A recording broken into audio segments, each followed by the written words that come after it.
Yeah, welcome everybody to the first 2026 Supercross race review here on the Fly Racing podcast presented by RacerX. Thanks for watching and listening. We are back probably 31, 32, maybe more times this year. Once again, I will present the best points each and every week about the sport, and the other two guys will show you exactly people who don't know the sport. So thanks again for watching and listening. Appreciate it. Fly Racing, flyracing.com. Cooper Webb, your defending Supercross champion, looking great in his Fly Racing gear. Chance Hymas, second place in his Fly Racing gear. RJ Hampshire, he didn't have a front number plate by the end of the night in his Fly Racing gear. Flyracing.com, people, please check them out. Women's gear, kids gear, they got some exciting stuff coming for that end of the line, but they also have the Evo, kinetic mesh, all of it. I wore it last week in the Des riding. I wore the red, white, and blue sort of stripe stuff, and I got a lot of comments about it. People loved it. So appreciate it, man. And use the code PulpMX when you check out at Fly Racing, flyracing.com. Formula helmet's amazing, and they got exciting things coming, so stay tuned for those guys. Thank you to Fly Racing for making this show happen all year long. Thank you to Max's Tires, official tire of Vince Friese, back in the main event this weekend, and a great story about that, by the way. Renthal.com, Honda, Kawasaki, Red Bull, KTM, Renthal, motorsport.com. They got a new Driven to Ride sweepstakes coming up. We're giving away a Yamaha. We'll tell you more about that. Brunt Work Boots, True Classic, all on board with us, as well as OnX Maps. Again, thank you for watching and listening. Appreciate it. I'm Steve Mathis. With me to talk about Anaheim 1 and everything that went down on and off the track, the Jason Wigan. What's up, Weech? Yeah. Shout out to my buddies from Red Bull who made this hat for one of the many videos I did with them. So I'm running the hat, running the glasses, running on no sleep, red eye, shuttling kids around. And here we are doing a pod. We started this in 2011 season. Shout out to Ping, was the original. JT was still busy racing at that time. But do the math. That's 16th racing season this would be, I think, that we're covering. Jeez. Oh, wow. I didn't think we started that far back. I thought we were later. But all right. And also with us, two-time Montreal Supercross champion, the Jason Thomas. What's up, JT? Not too much. Steve, on your gear, that's the white SE Glory as a red, white, and blue. And congrats to you, because if you had not gotten thinner the way you have, gotten more fit, you probably wouldn't wear that stuff. So you wearing that wine in and of itself is a sign of your success. So congratulations. Oh, there we go. Yeah. Listen, it looks really good with the matching boots and everything. Yeah. Yeah, you look great. Speaking of that, Coop's blue gear, I'm guessing, was a Yamaha thing. Yamaha always likes, I remember even back in my day when Chad Reed hated blue gear, the compromise they came to was like, you got to wear it at Anaheim 1, man. Yeah. And that's still a thing. It's right. Strongly recommended to wear blue. And if you notice, Hymas wore Honda red also, which it's fine. KTM wants those guys. You saw how orange those guys were at the opener for KTM. It's just become a thing now. I don't really care. Honestly, Coop's stuff looked amazing, I thought. Look good. Do I love blue on blue? It's okay, but I thought his stuff looked great. That was a good look for him. No, I think Sexton had the lit kit, though. That A-Star stuff. I'm not saying he was the best. I'm just saying. I know. If you have to wear an OEM look, it could be worse. Yeah. Use the code PulpMX at Fly Racing. That'll help me out and the show out, because I got to pay these two to come on each and every week. It's insane, the rates they want. By the way, thank you to Michael Antonovich for the help behind the scenes. Did either one of you see Anton? Yes. Talk to him for about 5 minutes. He has a beard, and and it's a little bit of gray in there, and I am shook, because our guy normally looks like he's 15, and now he looks like a man. Midwest he did. Yeah, I talked to him for a while. You're right. He's got a bit of a mountain thing going. Yeah, congrats to Anton on the beard. Yeah. Yep. All right, lots to get into when it comes to this race, for sure. First up, scary crash that had a red flag come out for Malcolm Stewart and Justin Barcia. Mookie didn't jump the triple. Barcia did. Shades of Ryan Morris, Trey Kennard, all those years ago in Dodger Stadium, for sure.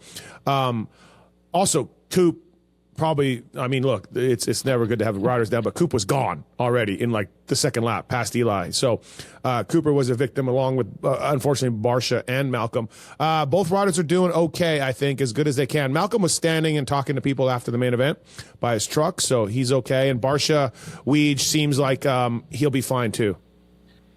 Yeah. Might miss some time, but like nothing catastrophic. I'm really shocked to hear that with Barsha. So Mookie had a dislocated shoulder. They got it back in, so that's encouraging. I mean, these things, you hear that and it sounds so simple, but we've seen that not work out as well as it sounds. So time will tell if this means he's going to be able to race anytime soon, Malcolm. But Barsha, I mean, we've seen a lot. I don't know if it's because I happen to be down on the floor, which I rarely am for these races, or honestly how long it took. I mean, he just didn't move for the longest time. JT and myself and Will were just standing on the podium watching this. And I don't know, that was about as shook as I think I've been during a race. Like, it took the air out of the whole thing for me. Like, I just spent the entire main event just thinking of Barsha and hoping he's okay, because it looked horrible. And then when I went to the Ducati truck, maybe an hour after the main, they're like, he has feeling in movement. And Ziggy went to the hospital and he's like, I'll get you more. And then at like midnight, he texted me and he's like, he should recover 100%. I cannot believe that. It is so fortunate because it looked. There's a couple of angles that are straight to his head, straight onto his head, and you're like, holy smokes. That one, I don't even know where you got that one, but you sent me one during. If you look real slow, he does tuck his head, and I feel like he takes it on the back of his neck instead of the top of his head, and maybe that helped, but I don't know. It wasn't just the impact. We've seen gnarly crashes. JT, didn't it just seem like the atmosphere down there? That's what scared me the most. Everyone seemed worried, and there was nothing that looked encouraging for about 10 minutes. Yeah, it was very unnerving. It's not a lot of fun when you don't know what's wrong. And early on, you're thinking the worst things possible. You know, like even past injury level, you're really that nervous. And I always gauge it. Maybe it's the wrong thing to do. I gauge it off of the medic and doctor's urgency. If they're calm, I'm calm. If they are frantic, then I get a little bit worried because they're trained to deal with these situations, and they're usually the calmest person in the room. They were a little frantic at first. I think once they got him stable, it was okay. And really, once I saw him giving fans the thumbs up on the back of the cart, I felt much better, because I can't imagine a world where if it was like truly, truly a serious situation where he would be giving anyone a thumbs up. And that was the first real conscious movement I saw him doing. So, all of that was speculation. I was trying to not jump to any conclusions early on, but I did feel much better about the situation when he was giving the thumbs up to the crowd. Yeah. Also, though, definitely took the medics a long time to get to him. Those guys do great work, and it's awesome to have them there. There was a little bit of a mix-up there for sure. Like, I don't know exactly. I don't know, so I don't want to say, like, I want to come out and condemn them. But I saw the medic thing just trucking along by the press box side of the track, like, pretty slow. And I'm like, guys, he's been laying there. Yeah, I agree. And then when they did get there, and it wasn't in a hard spot to get to, right? It was on the outside of the track. It wasn't like they had to cross over 3 lanes of rhythm or something. And then also they were really helping Mookie get to his feet, because I think Mookie was saying, like, it's just my shoulder. So at that point they know he's going to be able to walk off. But I feel like they were attending to Mookie, which they should. And Mookie was blocking my view of Barsha, so I didn't realize how bad Barsha was. And it was puzzling to me, I'll just say it that way, that they were helping Mookie get off while Barsha was just basically laying there, not moving. Mm-hmm. And then it's like they eventually shifted their attention that direction. There are some videos of how long it took to get to him. I don't know. And you know what? They're always going to say HIPAA laws. We can't talk about it. We can't explain it. But on the outside, it doesn't look like they got there soon enough. Straight up. No, I mean, look, no one's perfect, right? I think they had a bit of a miss on this one because, like, they've gotten to guys, thrown the red flag, and the dude's popped up. Do you know what I mean? They've assessed this, got to the guy, thrown a red flag, and then the guy's popped up and we've gone racing. And you're like, wait, man, wait, what? The guy's fine. So they've been so on it at times that they've been too much on it, if that makes sense. And this was the opposite, yeah. And clearly we don't know what went on, nor is it our place, but it had to be some sort of miscommunication somewhere. That's the only logical thing I can get to, is that communication broke down, because these people, a lot of them are volunteering. These are trained medical professionals who want to be there. There's a lot of continuity. They go to all these races. Well, no, they're getting paid, JT. They're not volunteering. But yes. Right, but they don't have to be there, right? Like, these are medical professionals in their own world. One of them. No, I just wanted to clarify. Like, they're not. Understood. Fair enough.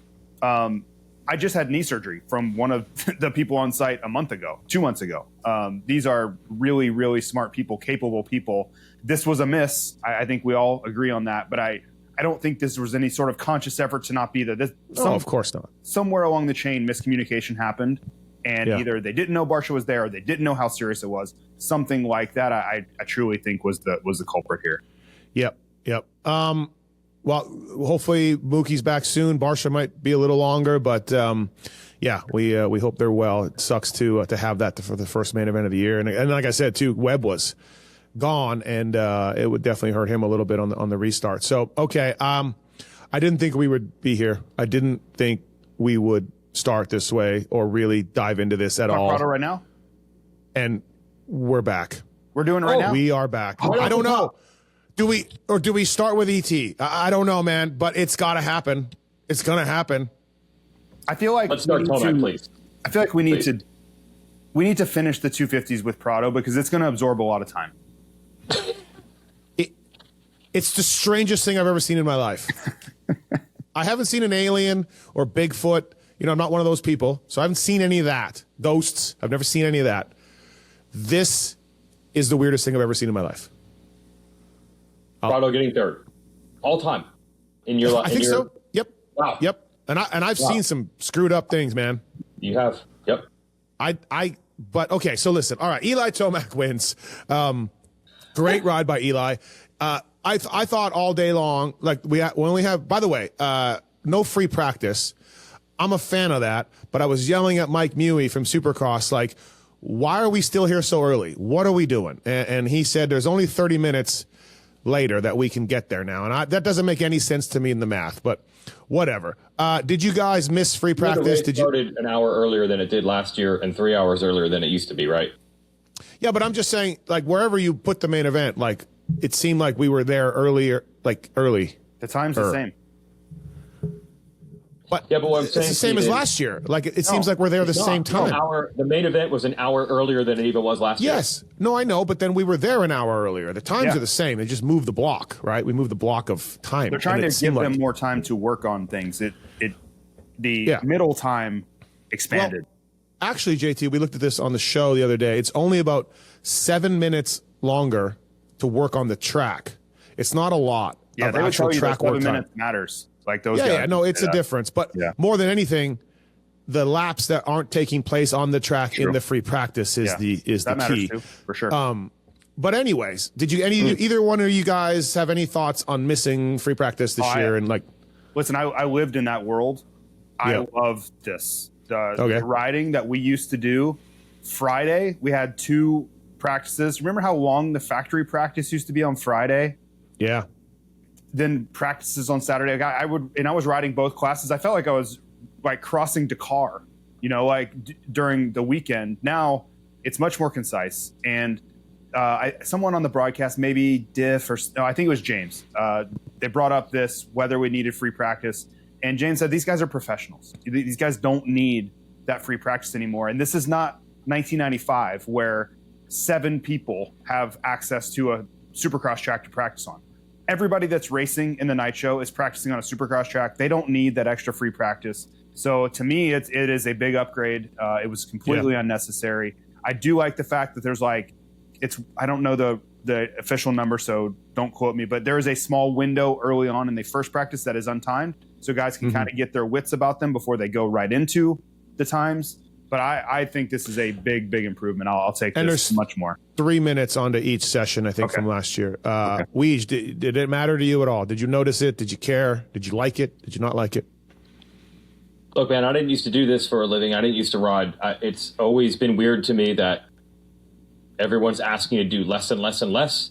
But I guess that's the way they want it, so I'll just defer to them. It's very odd to me. I said to Diff, I'm like, any other racing series where everybody's begging to do less practice? And he's like, no. And I'm like, there you go. I know they're professionals, but they're professionals in every other motorsport. And if they could get 1 more hour on that track, they would be glad to have it. It's so odd. That in and of itself is telling you that we don't need it. If the riders are telling you we don't need this, that is, to me, that is the biggest cue that you need. That's why I'm going to just defer. Yep. It seems odd to me, but I'm going to defer to the riders. What is the negative of having it? there's no upside. To me, it's more riding, more time on the track, more time on the bikes, more time they have to be there. And really for the riders, there's virtually no upside. They learn these tracks so quickly because it's the same distances. Once you learn the layout, they put the jumps together. You know, this weekend had a couple of bigger rhythms that were difficult, but the basic rhythms these guys have down in like 4 laps. So it's not this really complex situation they have to put together. So as a rider, as a former rider, putting myself that hat back on, to me, this is much, much better. And as a former mechanic, and me talking to mechanics and teams, they were all about it. All about it. Like not talking to riders, because I don't live in JT's ivory towers with riders and six-figure salaries. That was me as a racer, ivory tower. But the teams were all about it. Like I talked to a couple crew chiefs, a couple mechanics. I talked to Brooks. Yeah, all about it. So if there's, if there's no upside by default, it's better. Yeah. That's really it, right? Like it doesn't have to be any different than that. I know for sure teams and riders didn't want free practice. So like I say, I will defer to them. It's a little odd to me. I want to practice less. I want to get there later. That's all. I want to get there much later. Look, we're lucky that these West Coast races moved up so much the first year they did this, because to me, that was the biggest joke to me. Like if this was a true starting at 7 p.m. West night race, it'd be like, what? We can get there at 1 p.m. in the afternoon. What do you want to do? Watch TV in your hotel? Like this worked out perfectly because everything got moved up. So it times out. Weege, do you remember the St. Louis playoff round this year? We had so much downtime. Oh my gosh. Unreal. Like I was sitting in my room. It was like 10 a.m. And I'm like, I've run out of things to do. I've gone to the gym twice. I don't know what else I can do with my day. And we haven't even started yet. Yeah, it was something like just try to be here by 2 o'clock. And by then I knew that the chances that free practice were going to be gone for this year were coming. And I'm like, okay, is what everybody wants? Wake up at noon, sleep for 14 hours? I don't know. But I guess the real test will be one of the Eastern races where it's on East Coast time and it's a true night race. And how late will it actually be? I don't know. By the way, speaking of Tomac and winning this race, which we'll get into, he is on the brand new handlebar from the folks at Renthal, and it is undefeated so far, this Renthal bar in AMA Supercross. It did get defeated in the world rounds. But Renthal.com, direct-to-consumer site now, free shipping on anything over $99, access to the first products out there from Renthal.com. And again, great product, chains, sprockets, bars, from the 7/8 bar to the fat bar. Renthal.com for more information. Chains are great, by the way. Mountain bike parts also available direct to consumer now. Renthal.com. Please check that out. I'm hoping to get a discount code, but I'm working on that. Renthal.com. All right. So speaking of that, Tomac's back on Renthal from a pro taper deal that he had before, and he won the race. He looked good. I thought, first of all, I'm a little surprised that Kenny and Tomac, by the way, party like it's 2019, by the way, with these two guys. They really killed everybody. Like, I think it was 23 seconds at one point. Maybe it was more than that by the end. But I did think right from the start, early on in first qualifying, I'm like, Kenny, Chase, or Eli will win tonight. I thought they looked really good all day long. And then those two dudes, the two of the older riders in the class, destroyed everybody, Weech. They did, and it was fun to watch. And look, man, I ended up having various events. I hosted like 19 things over the week, so I talked to Tomac. You made so much money this week. Oh, it was great. We paid for Christmas before January the 10th. Christmas has already been paid for. You were the big winner of A1, actually. It really was. Shout out entire industry for your hosting needs the first week of Anaheim. So I ended up talking to Tomac in a variety of formats and places, and I mean, he's not being mad about the he's older thing, and I do want to straighten this out. I would think he is. He's not saying that he's mad about it, but he just keeps saying, I do not feel any different. I do not physically feel any different. And I do think dude, I'm 51. I still bicycle and feel great, Eli. It doesn't change the fact that I'm 51. So you really feel the same as you did? I do. Don't you all? Don't we all? We all have that mentality, and feel young? I think his point, Eli's not a controversy guy, except for you on Twitter twice a year. But otherwise, he stays out of that fray. I think he's just saying, like, yes, everybody keeps talking about age. All I know is I feel the same. So I keep thinking, like, if the bike thing and the age thing, if he's just the same that he was at the beginning of last season, I think 24, you got to write it off. He was coming back from a horrific injury. But if he's just the same as he was in 22, 23, and 25, then none of this is surprising, right? Eli versus Roczen, he's generally right there with Webb and Sexton battling for the title. Jet Lawrence is out. I mean, even if he's just the same. And then, honestly, this KTM, he looked awesome. And he keeps saying how much grip he has, how much traction he has. Certainly didn't work with the scoop tire in Australia. We can talk about that in a moment. But as awesome as he was going to retire a year ago, right? If you tell somebody in 26, not only will he be back, he will be on a KTM and he will win. You'd be like, wait, what? But if you actually look at the facts in front of you, this actually wasn't that shocking. Like, flip a coin. He had as good a chance as anybody. And if he really isn't that old in his head or his body, whatever, you're going to get probably a lot of these. JT? Yeah, I think, though, yes, he was great. He looked the part all day. He was fast. Really never was in question that he was going to be good. But isn't both of your points, though, not that he wouldn't be really good, it's going to be the consistently this good? So is the jury still out? I keep saying that even though that is my theory, I continue to not apply it to Eli. Okay. All right. Steve is adopting my theory and turning it to Eli. I am not agreeing, even though that is my theory with older riders. It is. Do you think Eli's the exception to this? I haven't seen him prove so far to be true. Okay. So until he does, I'm not going to go there. Yeah. As far as the Kenny Chase Eli, I picked Kenny in the end to win, but I had Chase. If Chase got the start, I thought he could run away with this thing a la 2025. So really far off. 2 out of 3 were 1 and 2. Chase we'll get into. But I was surprised at how good Eli was, truly. I thought he would maybe struggle a little bit. Really, to me, it was the start and the end, to me, was the biggest factor in all this. Whether he could go fast, I wasn't super concerned with, but it was, if he doesn't get a start and he's 8th or 9th on the first lap, he, especially at A1, outside of 2023, he really hasn't shown an ability to move forward at A1. Like, he kind of falls into whatever pace is around him at this particular event. But he did the thing. He got the start when he needed to. He got to the front. And once Eli usually gets to the front, it's typically lights out, and this was no different. Credit to Kenny, though, because Kenny really separated himself from the rest of the guys. And I think he proved that he can go 21 minutes with Eli and hold that pace and match him. Could he close? No. And we'll never be able to answer if Eli had any more, if he really needed it. But I thought Kenny did exactly what I think all of us predicted he would do. He's really great at A1.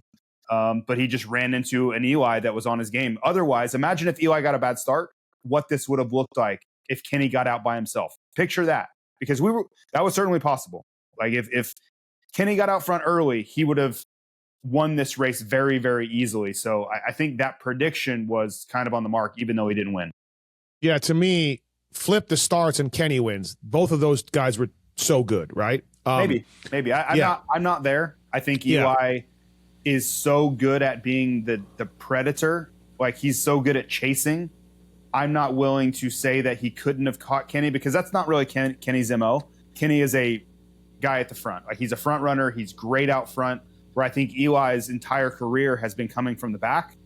So their strengths are a little bit different. So I don't know that it would have gone the other way given that tight of a gap. But if Eli had started 10th, I can guarantee you how it would have went, and Kenny would have been long gone. Are you guys surprised? I mean, look, we're going to get into the weirdo A1 stuff. We'll get into that. But are you surprised they won by that big of a margin? Because I think I am. And we'll get into Chase, and we'll get into Hunter, and we'll get into all of that. But I'm surprised they crushed. Not that they went 1-2, but dude, if you're one of those other dudes, you're like, oh boy. But if you look at how it happened, right? Like, Chase, just chaos. Yeah. Coop went down, right? If you factor in those variables, I'm not. Because if you tell me that they're 20 seconds better than Hunter and Prado and Anderson, I'm not shocked at that. I'm truly not. It's really? The other variable. Hunter, yeah? 20 seconds on no, okay. I'm not. I mean, that if you look at the history of Hunter's races, that's not that. No, but we all expect Hunter to be better. Third year stuff. We haven't seen it yet. No, yeah. We haven't. Right. So if you look purely on the data, it's not an outlier result at all. So the Webb Sexton to me in the end is the weird stuff. The rest of it, yeah, I think those guys are truly better than the rest of them. Weed, you mentioned this. The KTM looked good. It really did. It did, yeah. And Eli and the post-race show, we brought him on the set with Justin Brayton, who's just amazing, and then some other guy named Adam. But really, Brayton is just incredible. I mean, Adam's like a 9, and Brayton's a 10, really. They both said that it looked like he could really cut down and had good front-end feel, and Eli's like, yeah, good eyes on that. I feel like I haven't had that feeling either in a long time or a while, or I've been trying to get this feeling back, this feeling that he could really have lean angle. And I'm sure that's going to help more on this type of dirt than the rutted stuff. But I got to say, I mean, that was pretty rutted at the Vancouver WSX. He rode well there. So I don't know. It just seems to work for him. And maybe that's the only surprising part. When you heard over probably this summer that we knew that Eli was going to go to KTM, it just didn't seem like a type of bike that would work for him. But man, it sure does now. I want to say on the gap they had, I think the circumstance of it being Prado and Anderson and Hunter really, what would you say about Barsha? Porcupine and a balloon or something like that? Don't want to go anywhere near him? Yep. Isn't that the old phrase? Me? We used to say when you're battling Barsha, it was a little bit like having a balloon and you're near a porcupine. Be careful. Oh. Be careful. So I think the Prado Anderson being 3rd and 4th really led itself to that giant gap. I don't think that they're 30 seconds better than Cooper Webb. I just think there was this giant moat between Kenny and Eli and everyone else, and it was Hunter saying, oh my God, if I get next to Anderson, I might die. JT, you actually asked him, what did he say? They definitely cost themselves some time. Or maybe 14th. Yeah, he just said, I know how this movie ends, right? So yes, he was risking, the upside was a podium potential, and the downside was losing 10 spots because he's over the backside of a berm. No question about it. Anderson played a role in Hunter's result. There's no doubt about that whatsoever. Right. So I think the Prado-Anderson thing affected the gap to everyone else. You saw in that first lap, if Webb started with them, he probably could go as fast. But there was this giant moat of Prado and Anderson that everyone was. And I think at round 1, you maybe are a little bit more conscious of like, So this is what you get. All right, yeah, great job for those two, for the old guys. Strike one for the old guys. Strike one up on the board for the old guys for sure, because that was great. Kenny, I talked to you after the race. It makes sense. Okay. I was saying, to me, the Tomac thing, he's looked so good in this bike for so long that didn't surprise me. But seeing Kenny go after him and get it back to 2 seconds, like 5 minutes to go, to me, that was actually a bigger takeaway. I knew Kenny was going to be good at this race, but to me, that was a bigger takeaway and a bigger sign of strength than Eli winning. Does that make sense? Kenny moved up. Eli didn't, right? Eli had to pass Jorge, but Kenny moved up from whatever, 6, 7, something like that. It was great. Dude, like 12 minutes, they were the same. Yeah. And you're like, it's over. Kenny's not going to get him. And then all of a sudden, when like 5 or 6 minutes to go, I'm like, wait, Kenny's catching him. I just didn't see that. I saw him being good. I saw him being fast, but I didn't see him 15 minutes in making another run. To me, we all know that the whole season hinges on how he is physically. That's a really good sign. It was so easy to make a mistake on that track, and if you botched one section, you could give up a lot of time really fast. So it would be interesting to look at the lap times, and if, did Kenny make a surge or did Eli make a big mistake? I don't know. I haven't done the research to know that. But yeah, I think it's the same old thing though with Kenny, right? He looked fantastic. We talked a lot about, we all predicted he was going to look fantastic because this is what Kenny does, right? This is why he had the red plate in 2025. But the same old questions are going to pop up. Is he going to be this guy in April? That, again, we're going to be there. And go ahead. What were you going to say? Who used to say that? Who always talked about that being a problem? Mm-hmm. Yeah. So talk to Kenny after the race. Well, first of all, he said he didn't touch a clicker on his bike, but riders are nuts. So I got to double check on that. And I did. And yeah, he didn't touch a clicker on his bike. This is his bike from World Supercross, from off season, all of it. Brooks is like, we haven't touched a thing. So when you look at that, and Kenny being a little picky with his suspension over the years. He is in such a good place right now. A bunch of other guys are on new bikes and new stuff, and he is, just as happy as a clam. I think that's a saying, happy as a clam. It is. Yeah. And also he told me on the race, the right field corner rhythm, the left, on, off, 3-3. He said he wasn't getting that every time that he needed. Eli was. And he said that it got really rough on top, from the acceleration of guys not doing it.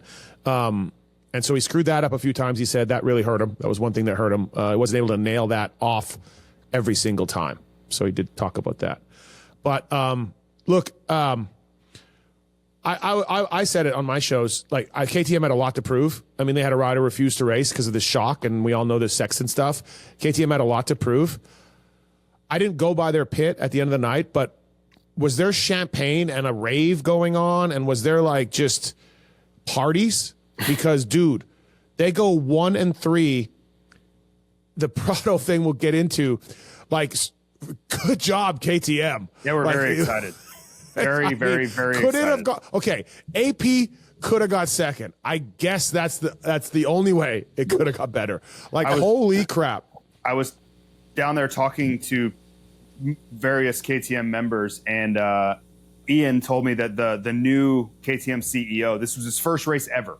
He'd never been to a race before, and they're just overjoyed. I'm like, somebody needs to tell him it doesn't always go this way. Like this is not how it always happens, because he is now ruined forever. Their brand new rider gets first. Their the prodigal son Reclamation project and gets third. His best results ever. Like, he's ruined forever. But being serious, that what a night for KTM, who is, let's be real, has not had the easiest time for the last 3 years or so. It's been rough and tumble on every front.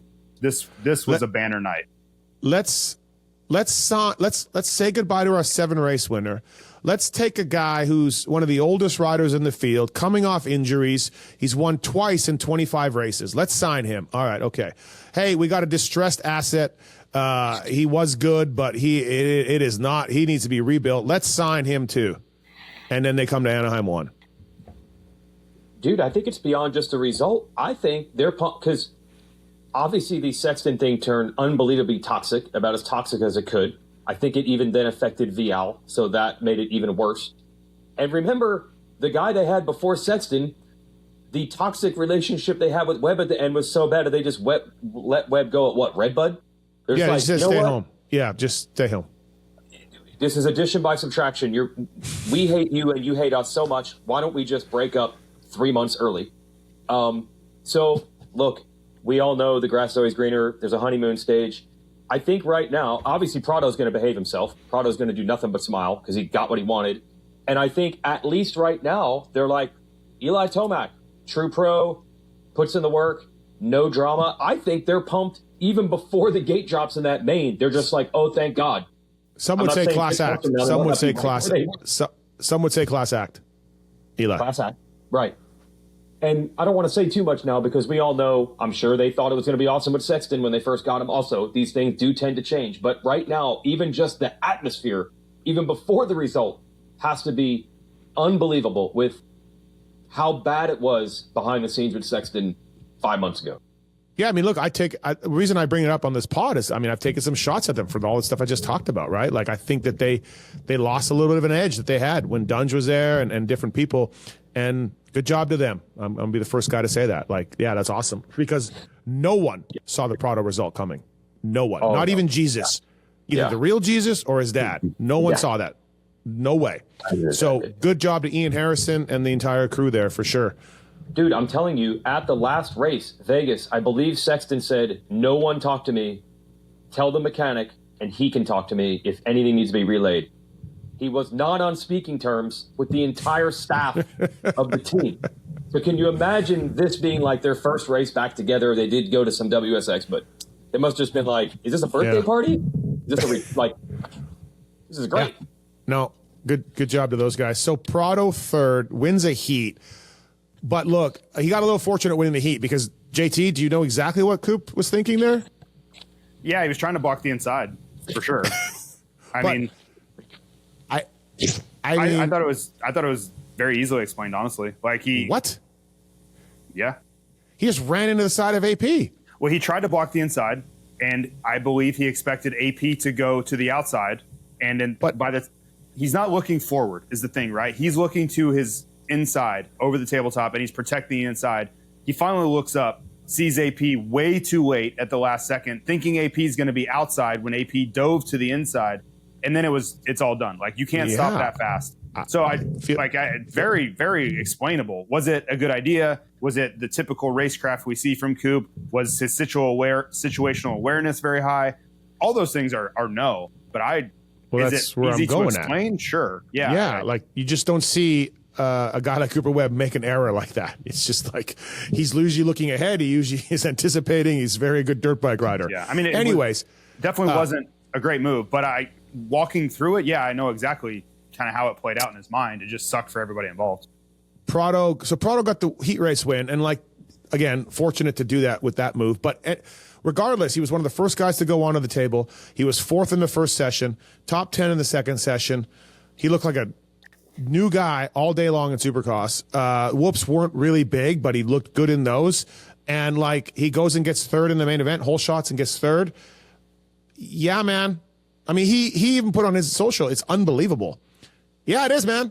That is unbelievable. We have spent so much time talking about Jorge Prado, and I said, yeah, he can get a top 5 if there's some injuries later in the year. That's kind of was my stance. But I'm like, he's got to stay healthy for one.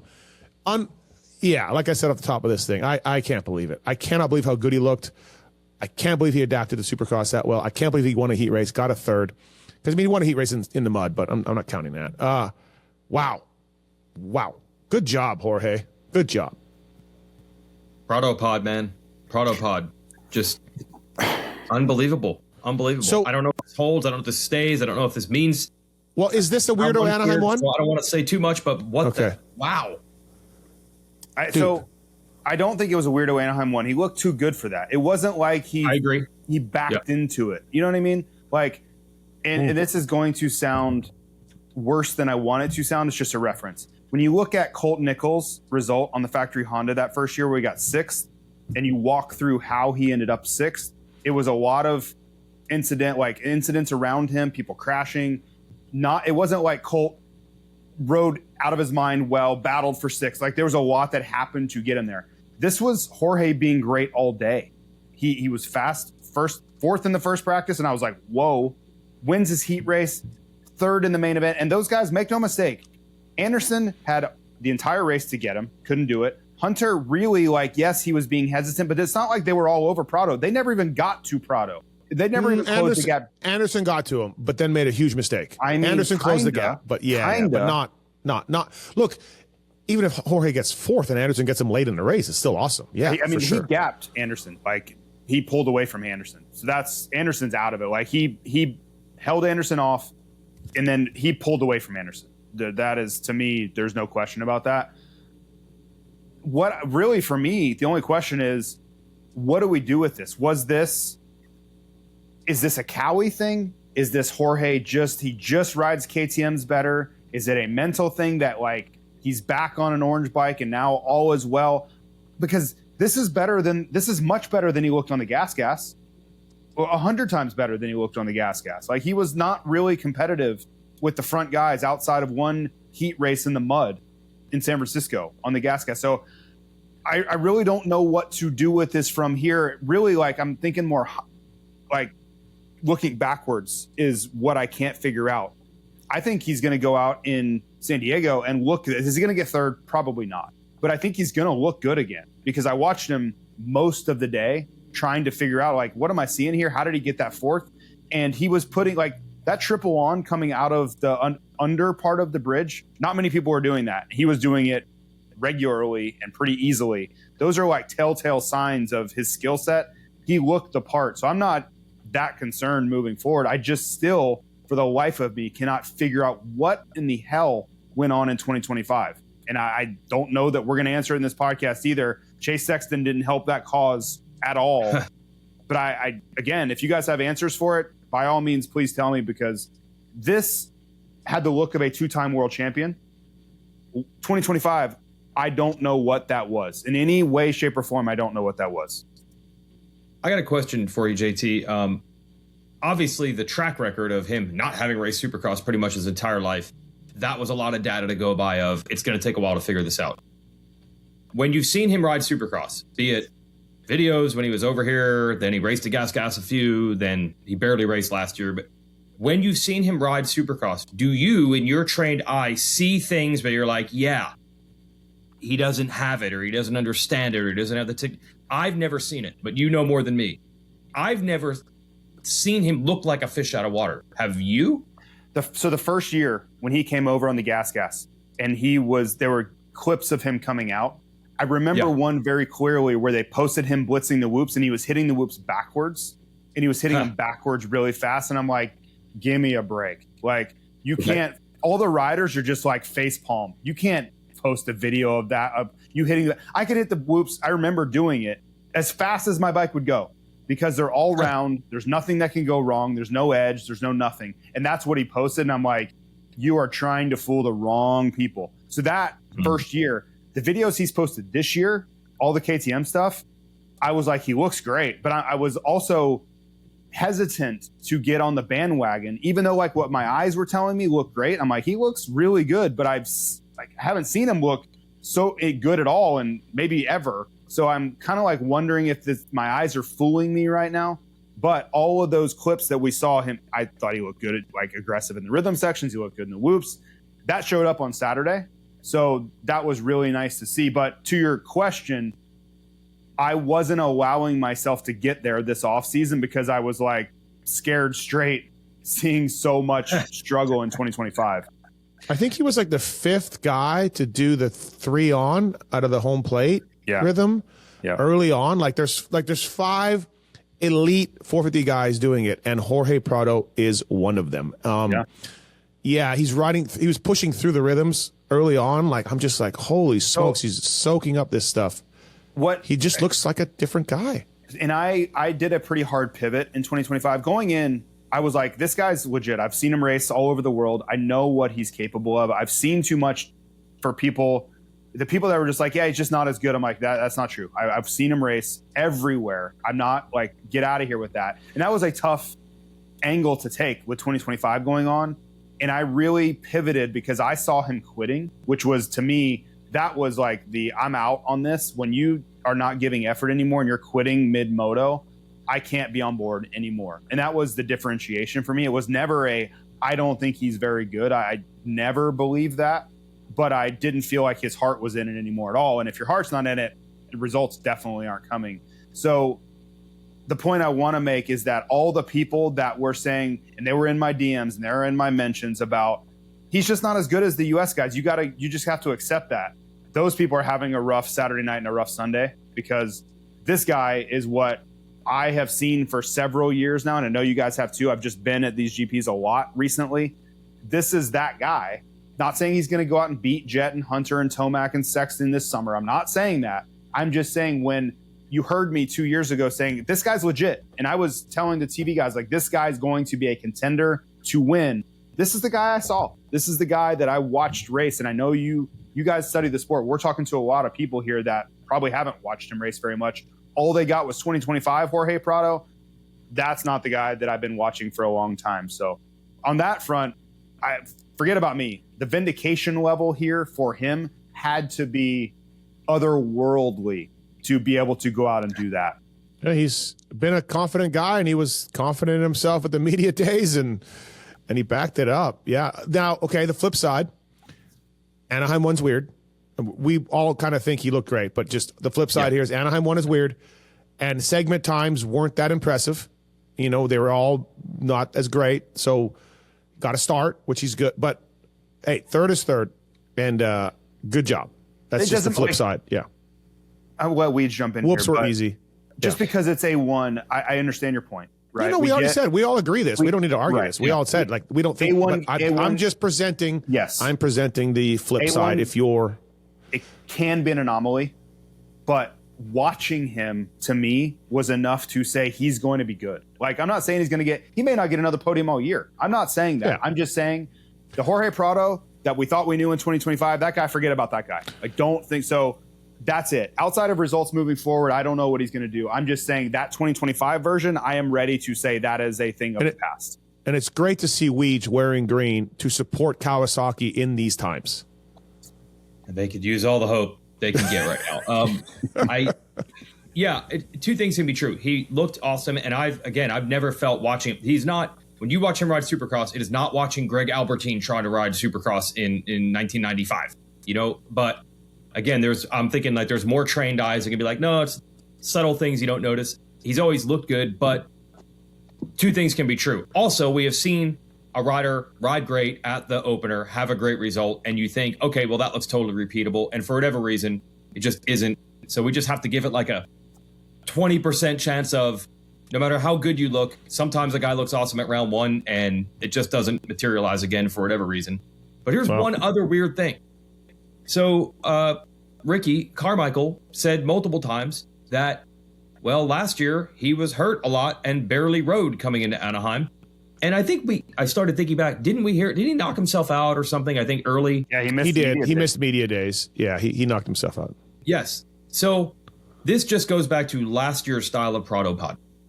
So he's trying to learn Supercross, and he has a very abbreviated offseason where he doesn't really get to test and ride Supercross that much going to the opener. Then he gets hurt again and has to get shoulder surgery, and then has an abbreviated time.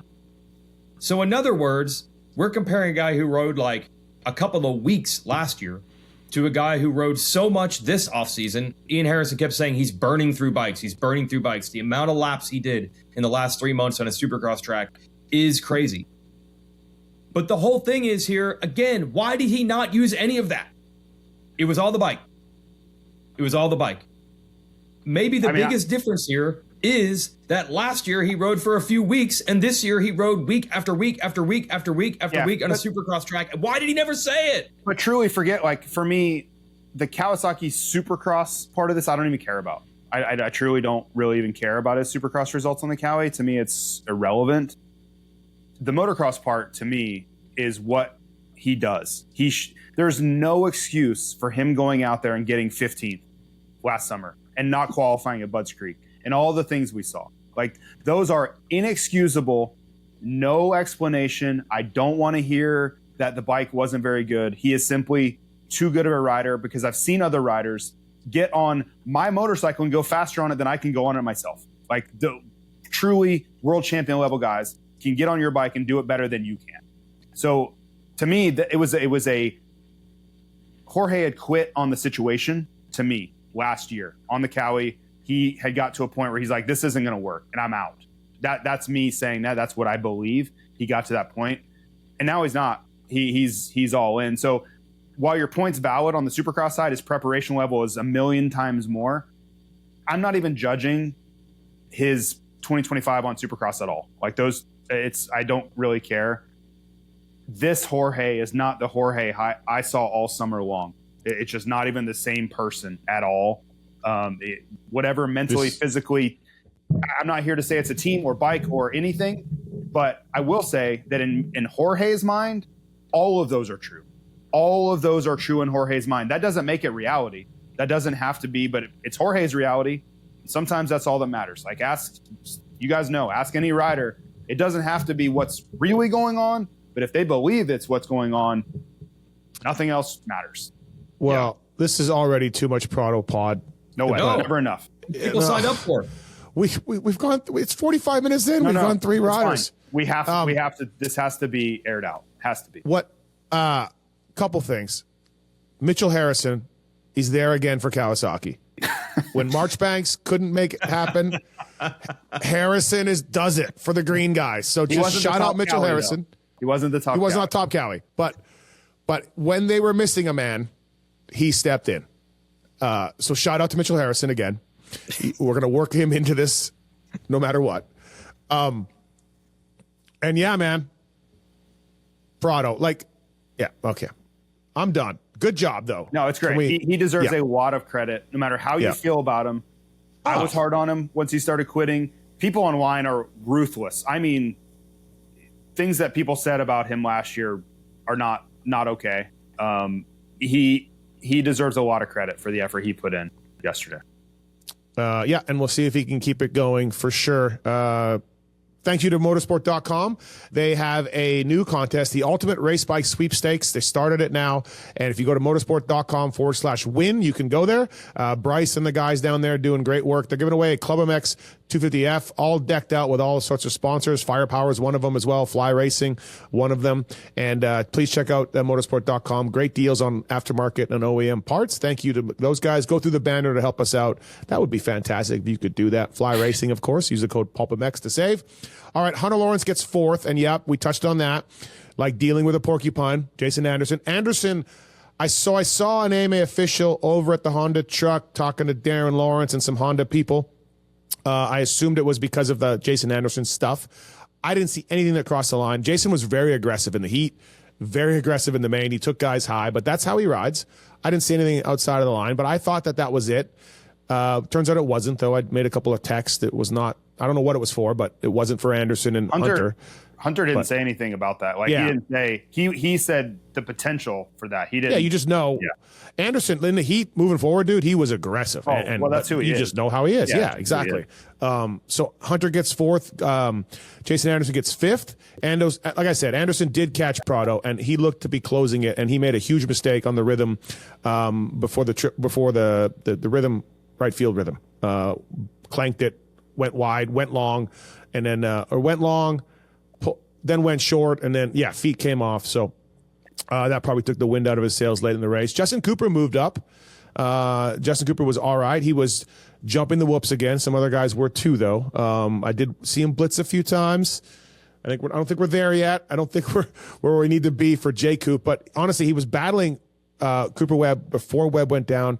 He was caught up with Chase Sexton, and he kind of emerged from that pack because I think those guys made some mistakes. So he got by Dylan Ferrandis. Dylan was up there, and J Coop got by all those guys. A couple mistakes by Webb and Sexton.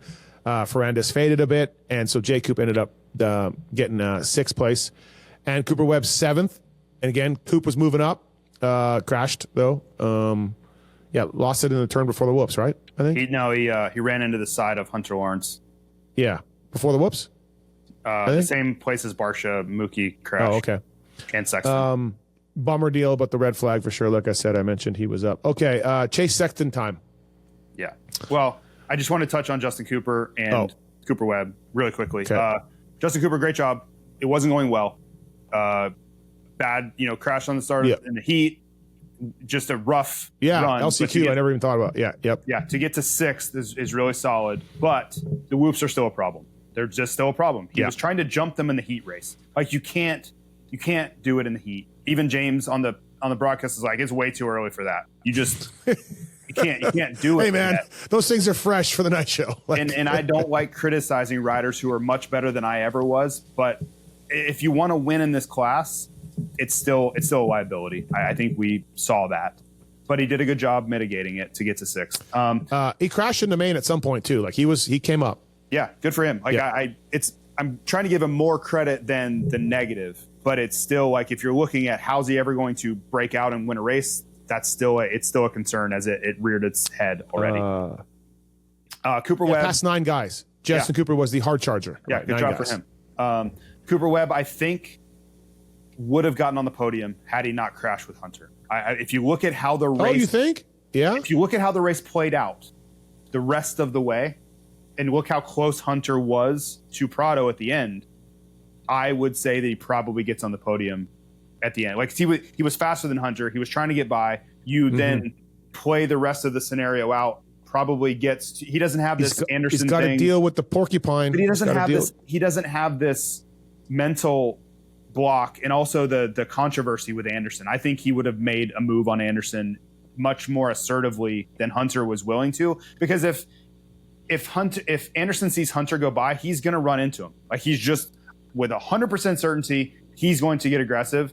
It's 50-50 with Coop, right? Like, maybe he does, maybe he doesn't, but it's not the guaranteed run-in showdown that's going to happen with Hunter. And I think Coop is such a dog late in the race. I think he gets Prado. Like, how many times have we seen Coop late in the race make things happen? So is 7th the end of the world? No, but mistakes cost him, I think, a real chance at the podium. Did you see anybody at any point at any time in the day do what Chase Sexton did? The crash on the bridge, or yes, which yes, one? washing the front end up, going up a bridge. No, and then the washout. I don't even know if TV had it. The Sure same corner where Marshall endoed. He endoed and landed. There were crashes. No, that. I'm talking about another one. In the main, he just washed the front, like the most classic wash of the front ever in the corner. But I don't know if the people saw that. Was that seen on TV? I don't know if it was. I don't think so. I don't know. I saw he did a one. Right, he did a 113, so I saw it was way slower. Yeah, and you saw it come as soon as he landed from the triple. You're like, but, there it goes. But if the crash in the heat doesn't happen, I think his whole night is different. Steve, Hymas did the same thing as Sexton in practice. He did. Yeah, on the bridge. Yep. I'm just saying, dude, in the main, he had an off-track excursion. He lost the front. He muffed up some rhythms. And those were like the bigger mistakes. But then even between that, there were so many bobbles. And I'm like, is this like, whoa, we're way off? Was it a bad night? Or is he one mistake then leads to more mental frustration? I don't know what it is, but it looks terrible. I'm that third one. One mistake, the heat race crash.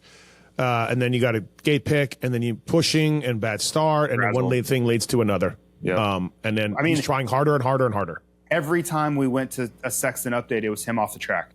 It was just never ending, man. You're just like, he almost had a big one on the 353. Yeah, he's going around the berm. You're just like, what is going on, man? But those were the big ones. Then, like, he's even just having hitches in corners, losing the back end, losing the front end. Even when he didn't have an off-track excursion or crash, even in between those moments, there were almost moments. It was not good. I do hope it was mental. Well, because when you say it wasn't good, if he's complaining about the bike already, we got big problems in our hands. So hopefully he was just frustrated. When you say it wasn't good, he qualified quickest. Now, he's Chase Sexton. He's a badass. Yeah, dude. He'll do that with his eyes closed, in his sleep, both. Okay, but for the first race on the new bike, he didn't do any World Supercrosses. He did nothing. He qualified quickest. So you're like, look, the bike can do it. I went fastest. Now, all the other stuff is still true. Got to turn the page, man. You don't have it, Weege? No, I am not. Okay. I am not taking Sexton was fast in qualifying, but in the main, he washed the front and made a bunch of mistakes and couldn't turn that speed into a mistake-free main. I'm not taking that as, we've made some progress here. I mean, but you said disaster. So you said like disaster. I'm just saying the hope is, look, the problem has never been qualifying speed. The hope is that some of the other issues, he's got that behind him. This didn't indicate any of that. Now, he could win round 2, and maybe this will never happen again. But I'm just saying, like, the things you want to see improved were not any different or improved than they'd ever been before. Okay, fair. Yes, absolutely. Because going quickest and making a few mistakes is, yes, fair. I mean, I couldn't believe he washed the front. I couldn't believe it. But I can see the narrative now. Cowie sucks. And I'm thinking, like, he went fastest on the new bike, first time out on the track. So, no? Okay. I mean, he's got to revisit every race he was in on a Honda. Yeah. If I'm him, I completely try to forget what happened. Like, and I know that's impossible, wishful thinking, all that. But if you try to take all those mistakes and then, like, let's build a game plan to remove all of that. Like, I don't even know where you would start. I do agree with Steve's first point that the crash at the very beginning of the heat started a domino effect that I don't think ever really recovered from, because when you look at how fast he could go, I think if he gets out front, that was my prediction going in, is if he gets out front, it's over. Like, I don't think anybody can go as fast as he can. I'm giving air quotes, as fast as he can, which he proved in qualifying. But we're right back where we were with the mental errors. Like, this is still a thing. And I know he hates it. I know he doesn't want to, but what else are we supposed to point to? Like, all those mistakes are not, I can't say with 100% certainty, but I feel very confident it's not like the bike just doesn't work. These are mental errors that I think he's so frustrated and he's not really locked in on what he's doing, that one mistake, as Steve kind of confirmed, like, one mistake turns into 30. But, Eli, this could be a thing. And I guess maybe I'm accused of being a Sexton homer. This could be a very easily Eli Tomac, the year he didn't win the title but should have won the title thing, that Anaheim 1 race, and then he gets his footing, and we're like, oh yeah, there it is. I mean, he won 7 races last year. Oh, it totally could be. Yeah. Oh, I think he's going to be fine. Yeah. I think he's going to be. I truly do think he's going to be fine. Yeah. We're fools if we're trying to say anything after Anaheim 1 with 100% certainty. But I will say in the heat, didn't he get the lead in the first lap of the heat? And then that first rhythm, he screwed that up and 2 guys went by him in the heat before he crashed? Then he crashed right after that. He led the heat. The rhythm, like the long rhythm out of the home base, out of the home field. Yes, I'm just like, it was a lot of mistakes, and who knows why. Hopefully, I'm just saying, hopefully there's not panic over the motorcycle already. That would be foolish. There can't be. There can't be. But yes, there can't be. Right? No. Can't be. Oh, there can. There can. There can. I just hope. I think we all would. Not that we have any.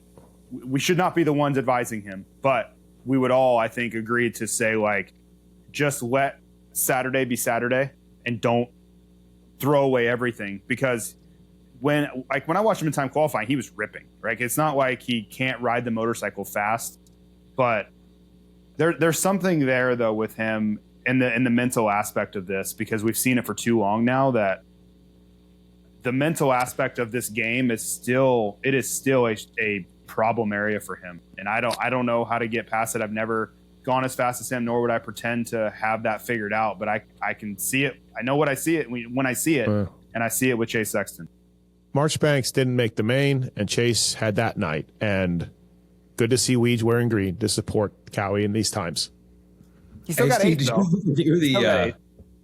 You go near the Cowie truck near the end of the race, like in the pits after the race? No, I didn't. I went to go see Mitch and PC guys, but didn't do that. I would love to know if this was on purpose or not. I think it was on purpose.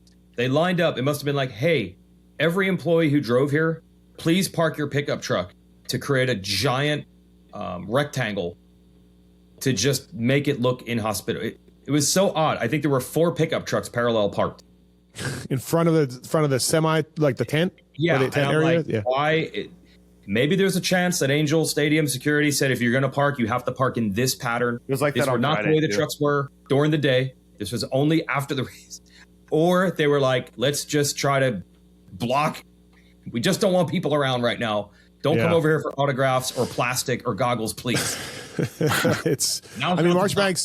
Marchbanks, look, Hunter Lawrence missed his first ever main event, right? It happens, but and he rode well. He looked good, but yep.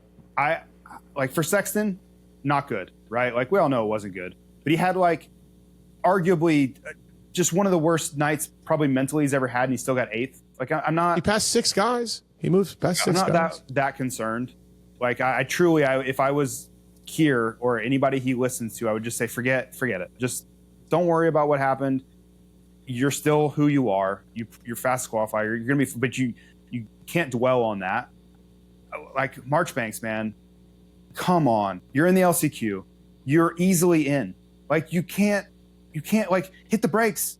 And he's good in the whoops. I know, but like if things are going sideways and like you miss one, don't hold it wide open. And I disagree with James. Is like you can't slow down because it's going to get worse. No, trust me, I've slowed down in the whoops many times, thousands of times, and you don't crash because you walk up the brakes and it's not fast. You come to a stop. It's not great, but he was easily in.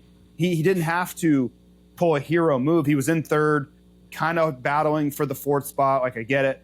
He was fine. You cannot, under any circumstances, take a huge risk in that spot in the LCQ, man. I was just shaking my head at Marchbanks there. Our guy Phil was he's coming up for the Pulp Show, and then he was gonna fly home, and now last report was he may stay to help with Garrett and his mental state. I mean, yeah, you want to turn the page and stay positive. Maybe the trucks were there to stop Phil from going over there. Yeah, good point. We don't want Phil. Phil's part of the family. He won us a title in Canada. We can't have that guy coming over here right now. To be fair, so JT, there might not be another person who's ridden a motorcycle less qualified to say, slow down in the whoops and you'll be better. James has never done that ever. Has never tried that. Has never experienced that. He would have no idea that would work. And also on the converse side of that, when blitzing isn't going well and you got to find a way out, I'm probably the most qualified person alive to answer that side of it. What should you do when blitzing isn't going well? Dylan Ferrandis, Ducati. We had David, one of the main engineers of the 450 Ducati at the Troy Lee Pulp Show. From Troy Lee at the Pro Circuit Pulp Show on Thursday night, and we asked him what would make a success, and obviously we know Barsha and all that, but he said a top 10, and Dylan Ferrandis got 9th. He was up higher. He dropped back late in the race. Bike looked good. I'm surprised it doesn't have more Ducati on it. It's like a massive Red Bull logo. I would think you'd have Ducati's on the seat, but yeah, I mean, look, it looked good. Dylan looked good. I did talk to somebody at Ducati who was laughing a little bit about Dylan's best chassis in two-wheeled motorsport history comment and said, well, maybe that day that he thought that we had a brake problem on the bike and he was, unable to stop and carrying so much speed, he thought it was a road race bike. I don't know. So even the Ducati guys are laughing a little bit like, wait, we're not totally there. But good job. Did you guys see how frustrated Ferrandis was with Barsha after the heat? No, I never noticed. No. Oh, really? Oh my goodness. Because Barsha kept running him wide and kept pushing him all over the place, and just like Ferrandis he must have shaken his head 1,200 times from the checkered flag to the tunnel. Like he's just like beside himself with Barsha. And I'm probably not going to see Barsha for a little bit, but I was just like, we talked about it. We talked to them at media days, and Barsha's like, no, we'll be fine. Teammate, we know. Yeah. And the first time out, the first heat race, Ferrandis is like, you got to be kidding me with this guy. Yeah, great race. It's good racing. Yeah. Dylan's like, no, that is not great racing, sir. He was so unhappy. And he didn't go act a fool. But you could just, every body language you could possibly emote. Off night for AP, not great qualifying, 10th in the main, had to go to the LCQ, so I imagine he'll take that, but he'll be better from here on out, the cowboy. And then Christian Craig, 11th. My narrative for Christian was going to be like, look, man, you never even got a top 10 on the Star Racing Yamaha last year, and you already got a top 10, but he lost the spot late and got 11th. So there went my narrative for Christian Craig. He was struggling all day. Obviously, we saw what he did in World Supercross, and somebody that's close to him, I said, I said, he's spun out. And they're like, guys, this person was like, yep, he is. And I said, yeah, I think it's more mental than the bike. And the guy laughed and goes, you think with Christian? You think it is? And I'm like, yeah, I think it is. So Christian had a lot of pressure on him, a lot of thoughts going through his head, a lot of issues with the bike setup. So yeah, he was happy to get through it and get an 11th, but I think he'll be better, but there seemed to be some nerves.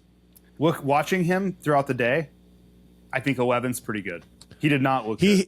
He hit the deck a lot, right? Yeah, he did not look good. So I would say 11th is a good day after how I thought it was going to go. Yeah. Joey Savach, Colt Nichols got 12th. He's much happier with his bike. He got some of Kenny's Yellow Magic transmission parts in his bike now and a better setup on a fork. And he's back in Oklahoma riding with Bogle. And so, Nichols is in a lot better spot. He's happier. He got 13th. 12th. He moved up. Savachi got 13th, crashed late in the race. One of the subplots of the season, there's a lot, but one of the subplots of the season is Fly and FXR they've swapped teams. So FXR on the quad lock, Fly is on Club MX. So keep an eye on that, the ins and outs of that. But Joey and Shane are on FXR, and Joey crashed late. Yes, so you will unfortunately not have Benny and Oldenburg to battle who's the top beta rider. So I respect you finding new rivalries within the rivalries. Thank you. Shout out to Benny, who crashed on lap 2 of the first first press session of the year and broke his wrist. Wait, barely on lap first 2. Lap. Yeah, barely. First lap of go time. Yeah. Second lap on the track. First lap was the yellows. Went to double for the first time. Yeah. Yes. The first time jumping. Yes. Unbelievable. Yes. Dude. Bad deal for Benny Bloss. He's a great guy. As we're sitting there with his dad. Yes. Jeff is in front of us. Yeah. Oh, really? Oh, yeah. Yep. Did he just start karate? Did you just both take a boot to the face? Just instant. He was actually really calm. He was really calm about it. He was just like, as we all were, just like, you can't be serious right now. Especially considering Benny got up, holding his arm and right off. Like you're like, yeah. You're like, something's wrong. No attempts to get to the motorcycle. No. First the Chiefs, and now this. That's my mantra, Weege. If you want to know if somebody's hurt, what's their first action? If they look for their motorcycle, they're probably okay. If they don't even care where their motorcycle is, they're not okay. I saw Justin Snell's privateer at the U.S. Open just go right to the tough block. I'm going to sit right here. I remember. Thanks, Matt Bonney. Oh, by the way, Justin Hill, they have a new truck. They have a new paint job over there at Tedder Racing. Supposedly really nice. Yes, truck's really nice inside. I've heard. I did not get to go there. I will be. You're not welcomed inside over there? No, I'm welcomed inside. No. Yeah, right. I just didn't get a chance to go over there. I'll definitely check it out. I just did not happen to do it. Seems very coincidental. No. Dakota Hill, we're good. Yeah. You and Ted, super tight. I don't know Ted, but hopefully he lets me in. But good job on the new semi they got, man. I noticed. I got tagged in 8 million things on Instagram, but did you notice the family photo is still on there? Oh yeah. All of the Teds racing. Can't forget where he came from. Yeah, he's got his roots on there. I don't think it constitutes as a new wrap. It's a new truck, but I don't know if we can officially declare this a new wrap. Yeah, we can, because it's a small little shot of them. Otherwise, it says Tedder and Monster and, like a real truck. Okay. Hill looked all right. I didn't really notice him all that much. I really didn't. He didn't show much Justin Hillness outside of being one of the guys to go 3 on, of course, out of that turn. And then on press, he did something really cool on press. That in that section, the inside was lower, and he's the first guy I saw that went roll, brap onto the face, off the face, over. Yes. Yeah. And I was like, yep, of course Justin Hill figured that out right away. Like, that's just such a Hill thing to do. Oldenburg, I went over with Beta Truck. Zach Osborne was there signing autographs. And Zacho says no Supercross. So do not look for Zach Osborne to be a fill-in over there. Oh. Okay. That's news. That's where we're at. That's Zach Osborne not racing Supercross is still news. That's why people listen to this show. Okay. Good to know. And Oldenburg is the number 1 rider over there. Yeah, inarguable. McElrath, I didn't notice, I'll be honest. RJ had a hell of a night. Like I mentioned off the top, there was no front number plate. It was gone. And RJ went RJ. If you told me this was Motocross of the Nation still, I would have been like, yep. So he'll be better. By the way, did you notice in the press conference, both AP and Malcolm were like, yeah, RJ was behind. And he wasn't, his wrist injury and all that. But the last couple of weeks, he was ripping. So it wasn't the wrist. It was he hurt himself. I think shoulder. Oh, okay. Yeah. Yeah, whatever it was. That both AP and like Malcolm were like, dude, the last couple of weeks. Yeah, he had to take like the month of October off. Okay. And then actually, I'm sorry, he probably took from like late October until like late November off. He hurt his shoulder. So it was nobody talked about it. It wasn't out there. He didn't put out, but he was definitely hurt. So I don't think that's a thing now. I don't think that's why he crashed this weekend, but definitely was a thing.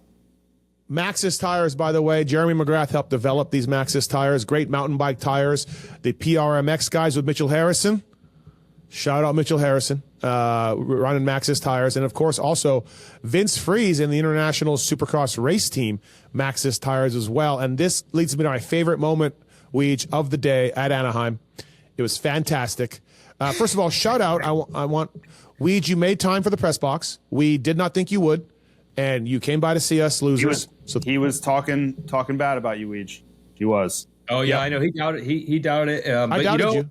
Like everyone in the press conference on Friday, I knew you were a hater and I knew you were a doubter, and that just gave me more motivation to go to the press box. Kiefer's question sent you over the edge. Oh, dude, there's a couple things I'm mad about. Bro,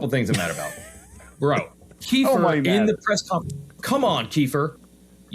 Hey, Coop. I listened to all the preseason shows, and Probably only 3 people picked you to win the title. I am sorry. My apologies. On December the 10th, when we did our video and Jet Lawrence was perfectly healthy, I will fully admit I did pick Jet Lawrence to win the Supercross title over Cooper Webb. My bad. I guess I'm an idiot. I guess I'm a moron. Kiefer, that's real cool that everybody that you get to use after you know Jet Lawrence is hurt to say, oh, I would have picked Coop.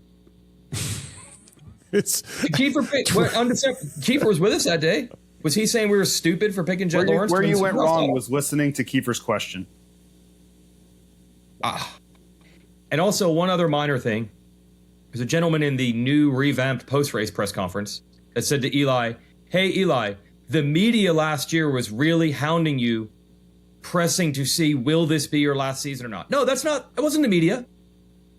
Eli himself and Yamaha said it would be his last season. It was not the media. I flew to Colorado to interview his entire family about his proclaimed retirement. His wife told you it was his last season, yes, correct, JT? His parents, Eli, and his wife, if his children knew more about the situation, they would have told me also that he was retiring. It wasn't the media. His horses probably knew. So don't give me he was never planning on retiring. The media just made that up. It's so fun to bash on the media. We just followed what we were told by the immediate members of the Tomac camp. When one of the best riders ever tells you this is their last year, yeah, man, you're going to cover that. Yeah, sorry. And Eli in the media days was like, I'm not saying anything now. He knew it. Eli knows. It's been out there a couple of times now. Don't blame anybody, but don't blame the media for covering a story. Right. Oh, no. I really didn't like it when Brett Favre used to do that. Really didn't like that. Did Kiefer ever tell December 10th? I missed it. Did he say you guys are stupid? Webb's better than Jet? Did he say that? I missed that part. I didn't see that either, Weege. No, I didn't hear that. Okay. No. Okay. All right. So my best moment of the day in the press box. Thanks for coming by, Weege. JT came by twice. That's great. He comes by to see us little people, which is really nice. You came in Anaheim 1. We probably won't see you till Salt Lake when there's free food up there. Right. Okay. Anyways, pizza was served. I didn't take it. Yeah, good job. Thank you for that. Yeah. So JT's standing there, and there's a gentleman on a Kawasaki out there in the unseated practice, and he's looking good. He's riding well. And JT's like, hey, who's that guy? He's riding really well. It was Vince Friese with his 3-digit number. And JT's like, moment for me. And we're like, yeah, that's Vince Friese. And JT's like, oh. And he goes, he pauses, Weege. He pauses it. He goes, oh. Well, he's still riding good. That was in too deep. And then what did the peanut gallery do? Oh, we died. We loved it. Laughing at me. Oh, yeah, we loved it. We're like, oh, yeah, of course. Yeah, he's really riding well, man. Yeah, that's your guy. That's your guy. Listen, to be fair, in my defense, the fact that Vince Friese rides really well has never been my argument. That has never been True. My take. No, you're right. That Vince doesn't ride well. Yep. Right. My take is that he's an a-hole. Yep. Yeah. But you complimented him on his riding. I did. He's not an a-hole off the bike. He's an a-hole on the bike. But he is a very talented motorcycle racer. It was great, Weech. It was great.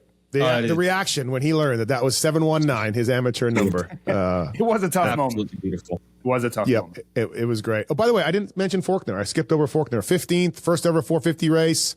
The only rider over there at Triumph. What happened to the Deacon Jones kid? I thought he was riding. I thought he was doing 250. Yeah. No? I guess not. I guess not. All right. So I talked to Faulkner after the race, and what? Is that a former NFL player? Yeah. Deacon Jones. Yeah. That's the only other Deacon I know. I've never heard the word Deacon until Deacon Jones. And then that Demon Deacons? It's literally a college mascot. Yeah, that's a nickname of a team. No, a Deacon. You've never heard the word Deacon before? Someone named Deacon. Oh. Okay. Deacon Jones and then Deacon Deno. That's it. I bet there's more. I bet there's more. Okay, so Faulkner said it was cool being there. He thought he could do a little better. He said the bike, he had to rest a little bit, get his heart rate back down. It was a big bike and everything else. And he did admit it was cool to see. So as I'm talking to him, you listen to the post race stuff. Mm-hmm. I'm not real good with years. Like I can tell you 86 RJ, and I can tell you 88. I'm really good with those. Okay. But the 2012s to 2019, like, I don't know, man. It all kind of blends together. I got to do the math backwards all the time. That Dunge and Villapoto crashed out in 2010 in St. Louis. Yep. And then I work backwards or forwards from that. St. Louis 2010 is my point. Okay. Mm-hmm. So I'm talking to Faulkner, and look, he's old, and he's been around a long time. Please tell me you didn't talk about 2010 if he was racing. No. But I'm like, hey, I wonder if it's cool to him that he's battling. And I could look like an idiot right now on this podcast, which is fairly happens to me right now. So tell me this. Did Faulkner race 250s against Roczen and Tomac? No. Okay, good. No. Good. You're good. Good. Because I didn't think so. He was a little bit older. Well, maybe he was definitely older than Sexton, maybe older than J. Coop, probably close. But he was like the superior 250 guy to them and a little bit older. And he was doing all the winning. So, and then, so this is like 2019. He was the guy. When was Roczen and Tomac 250s? 14. Okay, that's what. Okay, I kind of thought that 14, 15 was my thinking. 14 was their first 450 year, and he not for came in Tomac. like 17. Not for Tomac. Okay, yeah. So I'm like doing this math in my head and using St. Louis 2010 as my touchstone and going forward and going back, and I'm like, fuck it, I'll pull the trigger. Hey, Faulkner, is it cool to race Tomac and Roczen? You know, like, is that cool to be in their class? Hoping to God that he didn't race them in 250s. Oh, okay. Because then he would be like, well, whatever, man. I'm with those guys. But Sexton and J. Coop would be the guys you'd want to refer to. Yeah. So I knew Sexton and Faulkner, right? Sexton, Faulkner threw the title away when Sexton won it. So I know that. I'm good on that. The title away. Yes.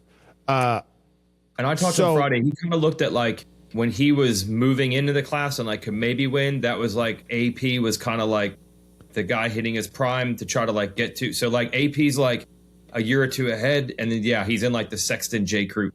So I'm glad I used the Roczen Tomac thing. I was like, do you think it's cool? And he said it was, and he like, it's cool. So, but dude, I was sweating. I'm doing the math in my head, and I know he's old and raced a long time. So yeah, it's got to be hard for him to watch how successful Sexton has been, especially. I mean, he had Sexton covered. And I know Sexton was young, right? Like it's early for Sexton, but he was quite a bit better than those two, and having to watch their success has probably been difficult at times. Okay, so shout out to Faulkner. I missed him, but I thought he rode all right, looked good. Also, Sexton gets lit kit, but I thought Faulkner was maybe runner up for lit kit. That whole flow yellow bike and flow yellow boots and gear looked all right. So. Honestly, I didn't see a lot of it. I saw flashes of high vis, but I didn't. Weech, he didn't see the other gear. He didn't notice. Weech. I didn't pay a lot of attention to Faulkner on Saturday. That's all I'm saying. Yeah. Okay. All right. That's 450s. Anything more about Harrison or Prado?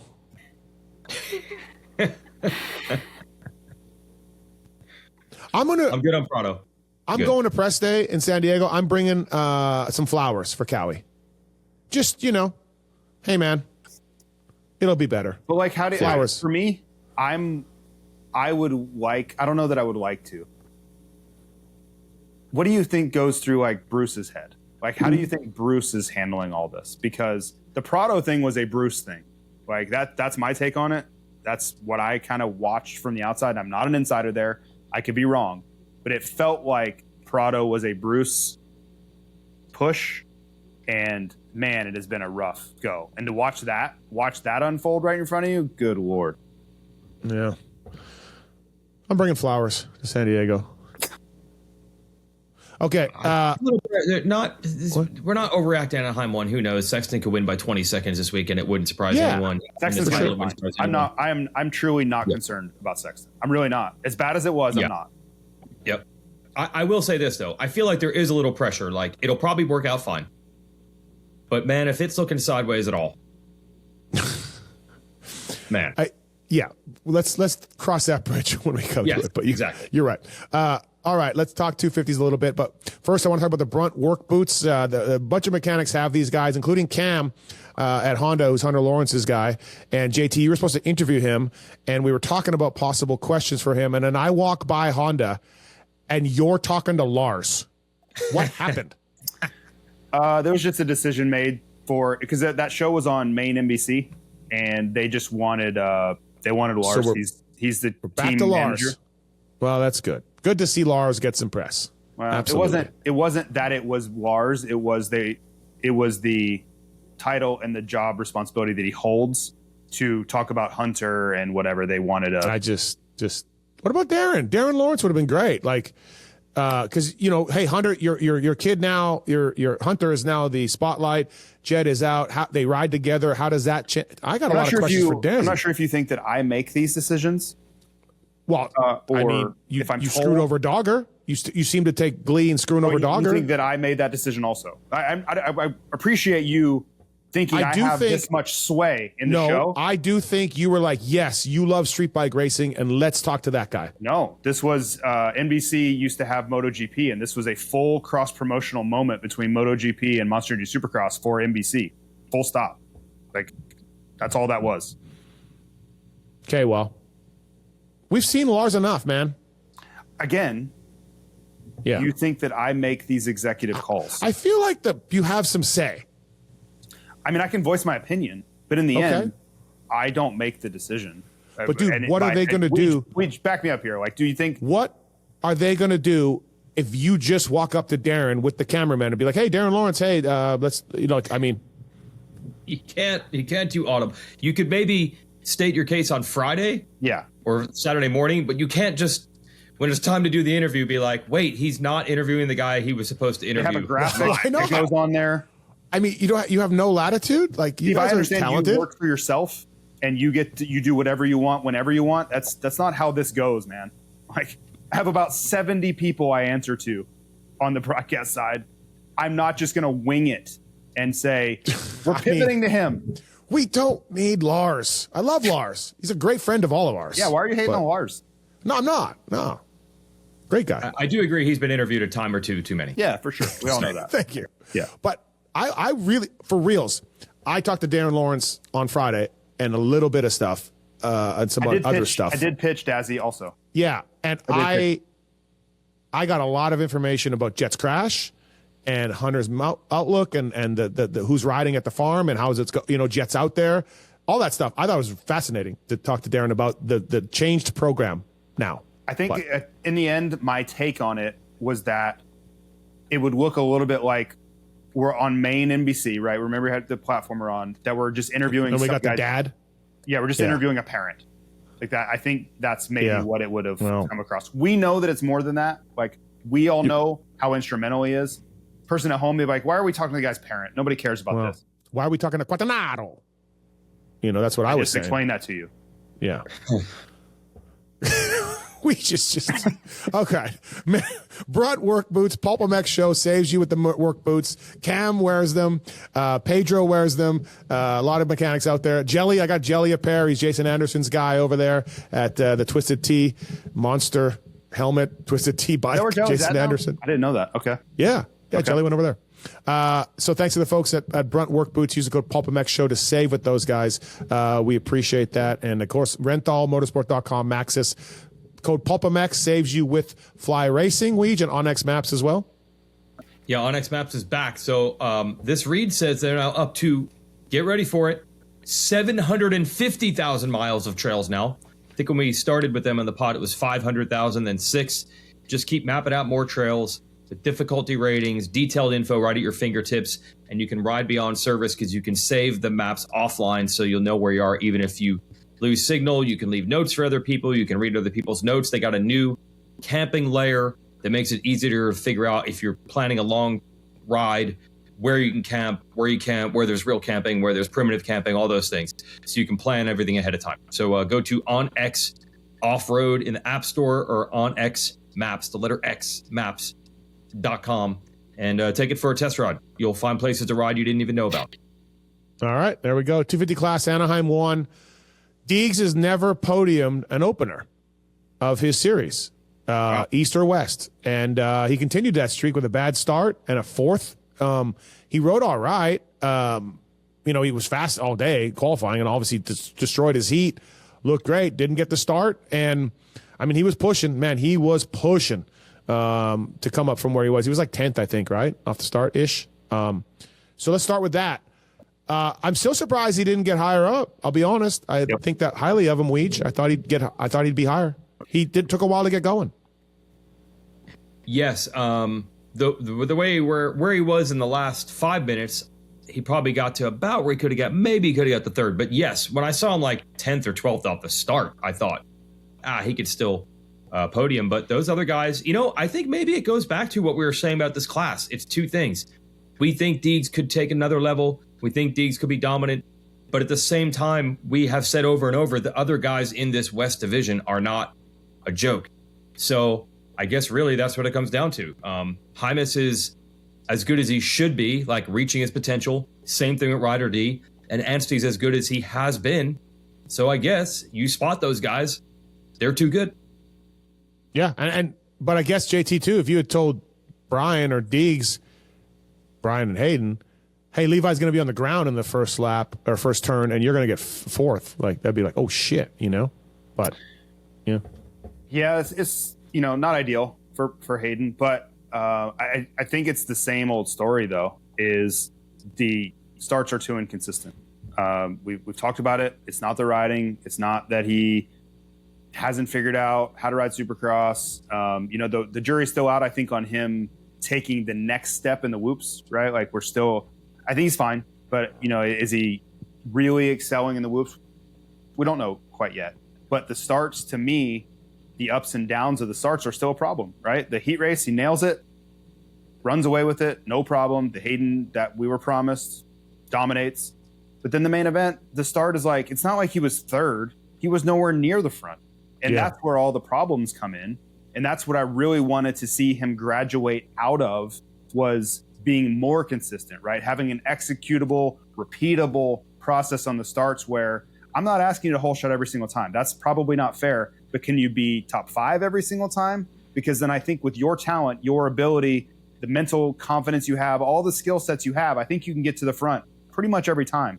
But starting 10 to 12 makes your life a lot harder. And if you're barely faster than Max or Kitchen, I don't know that you can get there. And this was reflective of that. So incomplete, I guess, on the first one. Yeah. With what we've seen from him in the past, I still think he's the favorite to win the championship. But what I wanted to see was dominant Hayden, the guy that has every kind of box checked. I didn't see that yet. No, I'm with you. Kitchen out qualified him as well, which, is seeing that they're going to be on the level, right? I think Kitchen had a few questions after his season last year, but and he rode great. Kitchen was down on the ground, and he had the fastest lap of the main event, or second fastest lap of the main event, I believe, behind it. Max Anstey, and he ends up getting up to 5th or 6th, so not where he wanted to be, but I think they're going to work on some start stuff with that, and same as Hayden, I guess, they'll probably work on some starts.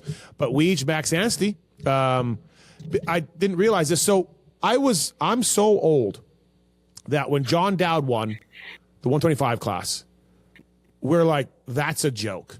Like, he's 30 something years old. Like, oh my God. Because back then it really was a kid's class, the 125 class. And Max Anstey just became older than John Dowd. I read that. Yes, it took 25 years for the evolution of the sport to catch up to John Dowd. Because, yes, when Dowd was doing anything at age 30, in either class, it was absolutely ridiculous. Grandpa. Yeah. Yes. I mean, it was like 26, 27, you are done, and this guy is 32 and winning. Now, it's just the natural age of these guys is around Dowd's age. So it took 25 years for the sport to evolve to catch Dowd. So if Dowd was racing in this era, could he win a race in his 50s? It's a great point. Yeah. Yeah. Great point, Weish. Yeah. I didn't think you were going to 30 years later, he'd be winning at age 50. I didn't think you were going to bring that around to that, but yes. Good job. Yes. And also shout out to RC noting that, wait, that was when I was racing him when he won that. When he was winning and being the oldest winner ever, those were years that I was racing him. Yeah. Yeah. Yeah. All right. But, So Max Anstey won, though. He looked great, man. He was third early, and he was good all day long. Whoop speed was fantastic. Yeah. I mean, look, he wanted to ride West. WSX went really well for him. He continued on that momentum, and he won the opener last year, right, on the East. Wins the opener on the West. I like this speech. We're going to have him on the Pulp Show tomorrow night. I'm going to tell him that. His speech about, listen, I'm as jaded as they come. I'm glass half empty, grouchy, old man. Okay, I get it. But I really like this speech. He said, I came to Anaheim when I was 6 or 7, and it was 2003, which I was a mechanic then. And I can't believe I'm sitting here in the stadium and I won, and it's a dream of everybody, especially foreigners. And JT can, when you talk to foreign guys, Anaheim is just special, right? Fireworks, the Big A, all of that. And I thought his speech was really cool, man. Again, I'm grouchy, but good job on that speech, Max. Yeah, it was good. I mean, can't forget his dad was like a world-class racer, right? MXGP world-class racer. So it's a little different, but... Why? What do you mean? Well, he was around world championship racing. Yeah. For a long time. Good point. No. The worst thing about his dad, though, is can you imagine? His dad was a top 10 500 GP rider back in the day when it was a badass. Yep. And his nickname was Swervin. Swervin Mervin. Yeah, what kind of, you don't want a nickname of Swervin? I mean, he wouldn't have had the nickname Swervin if his first name wasn't Mervin. So. You don't think he swerved? Swervin Al Anstey. You don't think he swerved? I mean, I would think he swerved. That's why he got the name. I think it's just too coincidental for me.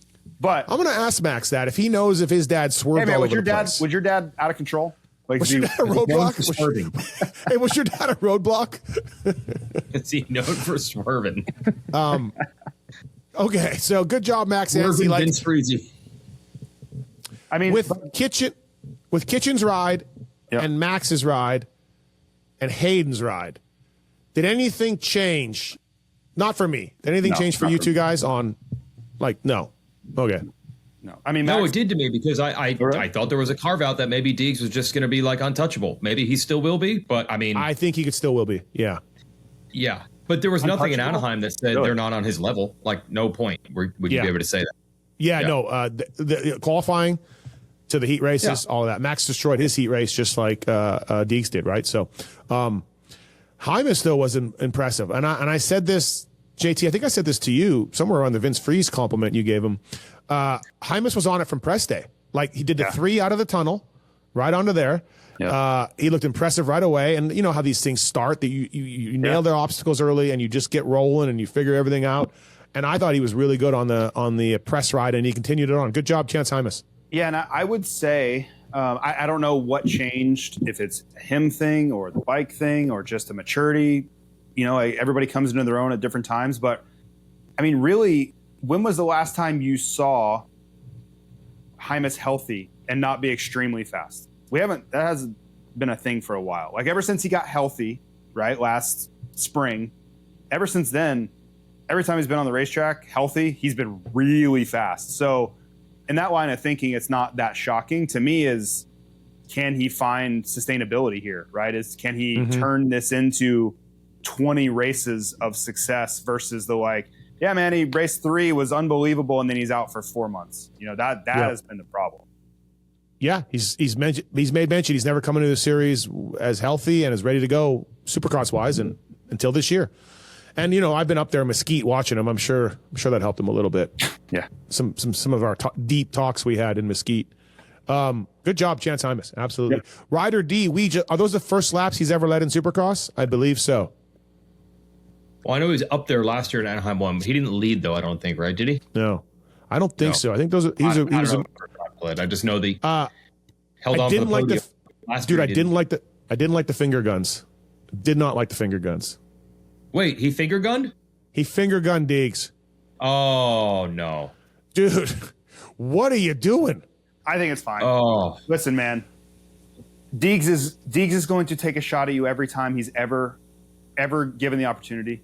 He's always going to do it. So, whatever, man. I know Deegs decapitated him. I get it. And you're probably not stoked on that. And then the whole thing after the race, right? They got into it after the race. Mm-hmm. But, dude, just leave Deegs alone. And maybe he leaves you alone. I don't think he's going to leave him alone anyway. Finger guns or not, I I'm not saying I would never do that. That's just not it was never my style. It's not my style now. No, we didn't see you finger gun Cole Siebler a lot, for sure. No. Like, we never saw that, no.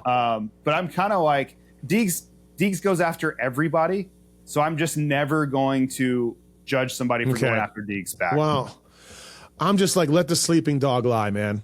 But now you finger gunned him, and it is on. No, I agree with you, Steve. Big mistake. Like, but I don't think, do you think, hold on. Do you think that Ryder D is looking at this going, man, you know what? If everything just stays calm and I don't get into it with anybody, I'm going to win this championship. I don't think that's where Ryder D's at. So I think, like, if that was Kitchen, I'd be like, yeah, man, just try to not get into it with Deegan here. I don't know that that's where Ryder D is kind of at. So I don't know. Like, I understand you guys' point, but yeah, he was great.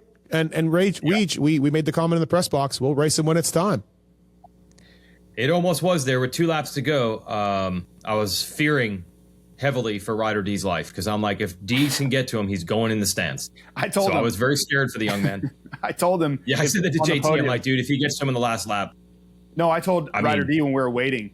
I'm like, if Hayden got to you, he was going to murder you. Like, for sure. I was like, you don't think I know that? I'm like, I don't know, man. It's all I could think about the last lap. Good job for Ryder D. A couple things I didn't like. I don't like the mustache. He's a good looking kid. I don't know what's going on with that thing. And then style right now, man. I can see that because Bam's got one, right? There's stashes going around. It's ridiculous. Second thing, they left Fly Racing and they went to One Industries for gear, and the name DiFrancesco is the smallest it could ever be. And I get it; it's a long name, but dude, it looks ridiculous. And I texted a guy that works with the One people. He used to race. And he defended it and said, it's a long name. What do you want us to do? And I said, I don't know, man. Fly and Fox, they all figured it out. It didn't look like that on Fly and Fox because Ryder D used to wear Fox, right? So I don't like that at all. You got to fix that font. It is, it's ridiculous. I'll give you some transparency on that if you want, like how that all went. Basically, we have a finite amount of dollars to spend. And we wanted to sign RJ Hampshire. And so basically there was like, this money was there and now this money goes over there. That's really, it was as easy as that. No, that's fine. Yeah, listen, shit happens. It goes back and forth. I don't think people often hear how it actually goes. That's very much actually how it went. If Ryder D and Cochran and Bennick have an issue with their gear, it's RJ's fault, man. He took your money. He took the money. You can be like, hey, RJ, man, I got a hole in my pants here. Can you give me some money to take it to a tailor? And he's riding the same truck. Like, they're all teammates. Yeah, that's what I'm saying. Yeah. So good job for Ryder D. I think he was the most surprising for me. He was sort of a flying at the test track guy, and he's going to break out guy. And I think I was a little on the fence. Like, And I think I'm there. I'm more there. Good job, Ryder D. Mosman came up to me before track walk and said, hey, Steve, I'm Michael. Have a good year. Come on. Yeah. Really? Yeah. Wow. No, he knows I know who he is, but it's Michael Mosman. Okay. It's just Michael Mosman. Have a good year, he said. Or hope you have a good year or something like that. Why would he say I'm Michael? Because he's Michael Mosman, man. He's Michael. Yeah, he is Michael. But if he knows that you know who he is, why would you say I'm Michael? He let a homeless guy live with him. He's a different guy. And he's a great kid. He's a great dude. I like Mosman. But like, does he have like brain damage? Because that would, I don't know. But I'm going to let you in on a little secret. He's the only rider that wished me a good year. Wished that I had a good year. That's really nice of him, though. Yeah. No other I don't rider. Understand why he would introduce himself. I walked by Eli. Wishing you a happy year or a good year is great. Yeah. I'm here for that. Yeah. I walked by Eli. I got nothing like that. I didn't get anything like that from Chase. Oh, really? Yeah. Oh, okay. No one wished me to have a good year other than Mosman. Anderson? Nope. Still no. Okay. All right. Volan and his fly gear got 7th. Good job for Volan. Yoder was more of a story, though. Yoder gets the Holy in the heat. He's got a torn ACL and some knee stuff. He didn't ride press day. They're managing this thing with Yoder. And then he comes out without riding press and does that and then finishes top 10. I loved that because I know that you were preaching that everybody be careful with Yoder thing, like expecting anything, and then he's just crushing it. And I just loved that you were getting hammered for that. Yeah, that's how being on the inside works. You get these information, and then these things happen. Avery Long, 9th. I didn't have Avery Long beating his teammate Mumphy. Good job, Avery Long. I expected more from Mumphy. Full transparency. I thought Mumphy would be better. I think the surprise of the class was Josh Friese. Like, he qualified 12th. He's been kind of having a rough time. I saw him in Paris riding a Stark. I don't know what he's doing with his life or anything. And he qualified 12th. He's on a Cowie, privateer guy. 224, by the way. That's our old buddy Fournette's number, JT. It is. And Friese looked really good and made it right into the main event. I picked him in fantasy. He beat Parker Ross. He beat Lux Turner, Brayton's guy. Brayton couldn't have sprayed any more pump on Lux Turner, even post wrist injury. Lux Turner shouldn't have even been racing. Come on. Yeah, it's like 6 days. It's 6 days on the bike. My sources tell me. Yeah. Yes. Okay, so Wageman was did you guys know Wageman had 3-digit number? Like, I'm like, who's that? Yeah, he looked really good in practice. He did. I guess he had a really bad year. Who knew? Wow. He rode really good. I thought Dylan Schwartz got 10th. Crockett Myers, Yellow Magic. Yellow Magic. Yeah. That was good for Schwartz because Supercross has not been a feather in his cap by any means. Yep. So relatively good start. I don't think Schwartz is like over the moon about 10th, but comparatively pretty solid. By the way, True Classics on board with this podcast. Check the link underneath to go through that link to buy True Classic stuff. They sent us a whole bunch of things. It's really, really good brand. Over 30 million shirts sold, more than 5 million customers. I've been wearing True Classics, the shirts. And then do you guys know what joggers are? Yeah, I have some on right now. Okay, so I just used to wear sweats, but now there's these things called joggers. And now I'm a jogger guy. They're very similar. Dude. Wow. Joggers are where it's at. Weege? I haven't paid for clothes in a long time. I mean, they're virtually the same thing. It's not. Can I get you some True Classics, Weege? If they live up to the name. I mean, are they? Is it true? It's true, and it's classic. Are they True Classics? Dude, they are. The joggers are great. The shirts are great. Okay. Yeah. Check out the link below to buy True Classic. Good pricing. It's not about chasing trends, JT. It's about making clothes that work. Okay. True Classic. How about that expensive jean era, though? Well, JT was involved in that. He was deep into that. He was chasing trends for sure. Him and Timmy. Mistakes were made. Somebody told me those are back. Pookie or somebody said that one of those jean brands are back. I've got several $1,000s worth of jeans somewhere. Oh. Crockett Myers, yes, Yellow Magic. So, also, funny story. I was in the Twisted Tea Lounge with Chris Wheeler, head of Suzuki. Basically, he is Mr. Suzuki, and the guy that was the 450 engineer from Japan is there. I met him, and we've talked about this. The Japanese are back. Like, this is their Yellow Magic. They're back in all of this stuff. Chris showed me this hilarious photo. After Charlotte last year, all the Suzuki guys went there. This guy designed the 450. This is the 450 designer. Chris goes to the bathroom. There's some drunk fans there. One of the drunk fans happens to be a Suzuki dealer or works at a Suzuki dealer. That guy's buddy is yelling at the Japanese guy with the Suzuki jacket on that they should put electric start on their bike. This guy's straight from Japan. His English isn't great, and the dude doesn't know anything. And Wheeler said he's just going, you got to put an electric star on those 450s. Great story. Yeah. Oh, it's great. But there is an engineer. There is a 450 engineer. This is the guy. He exists. I met him in Japan. Oh. Yeah. Oh. He had fingerless gloves on. He had gloves that were, like warm gloves. I've represented Racer X twice for Suzuki launches in Japan. 2 times. That's phenomenal. And then I'm the reason Pipes is on Suzuki's. Yeah. Mm-hmm. That's you are the reason that Pipes Motorsports Group is where it is today. Ask him. Okay, moving on. Rod Bell's got a ride, and he made it right in the main event. I didn't even know he was racing. I didn't think he made any mains last year outside of the Mutter, where he got 4th or whatever. You telling me that he raced yesterday is the first time I've heard of this. Dude. The team that's on me. I'm not saying that's a good thing. Yep. It's SLR Honda. It's SLR Honda. You've heard of SLR Honda, right? What's that? SLR Honda. I know what SLR Honda is. Yeah, he's on SLR Honda. Okay. That's all. And I'm just telling you, this is news to me. I'm ashamed of this. Is he an HVAC guy? Well, I was very dialed into this story because, as you know, it is wintertime, and Rod Bell bailed me out last year, but we thought it might be a temporary fix. So I'm like, man, who knows how January and February, the coldest months of the year, are going to go. And then when that SLR press release came out around Christmas time, I was both, okay, hopefully Rod Bell doesn't listen to this. I texted him and said, congrats, that's awesome that you have a ride. Yeah. Deep down, I was hoping him saying, no, that's not true. I will be at your house soon.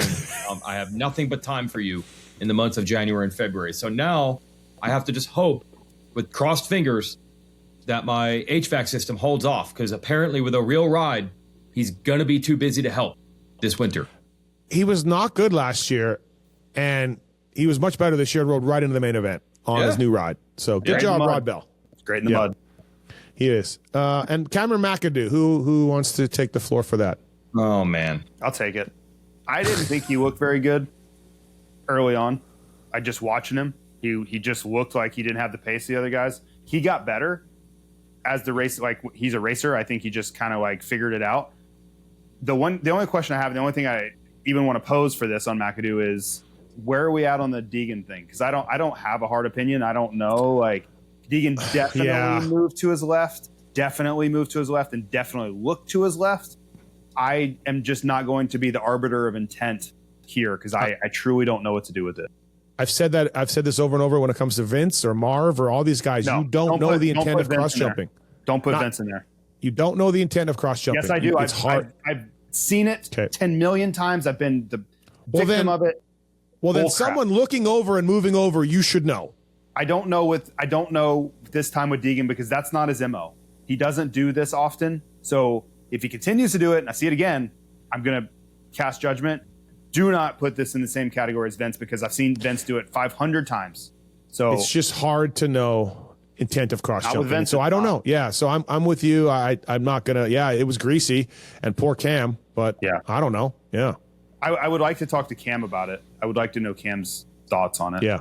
Right. Deegs did have, who is it, Moseman? Who was in front? Somebody was in front of Deegs, and that's why he moved left. But, I do not think, of all things Deegs has done, I do not think he's like, I'm going to try to end McAdoo. This is a new one for me.